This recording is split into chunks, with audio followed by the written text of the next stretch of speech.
बिहार के मशरकी चंपारण के बंजरिया ब्लॉक में इस साल मई और जून के महीने से ही सैलाब ने अपना कहर बरपाना शुरू कर दिया था और आज तक यहाँ की गरीब आवाम सैलाब की वजह से होने वाली परेशानियों का सामना कर रही है।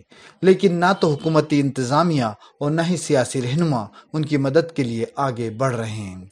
इन बदतरीन हालात में सिर्फ उम्मीद प्रोजेक्ट ही यहाँ की आवाम के लिए उम्मीद की एक किरण की शक्ल में मौजूद है। क्रिप्टो रिलीफ और उम्मीद प्रोजेक्ट मिलकर यहाँ सैलाब मुतासरीन के बीच राहत का सामान तकसीम कर रहे हैं। उम्मीद प्रोजेक्ट के बिहार के कोऑर्डिनेटर रजी असगर ने बताया कि मशरकी चंपारण का बंजरिया ब्लॉक सैलाब से सबसे ज्यादा मुतासिर है और यहाँ की आवाम बेहद परेशान है। इसलिए इस इलाके में उनकी टीम ने आज 200 पैकेट तकसीम किए।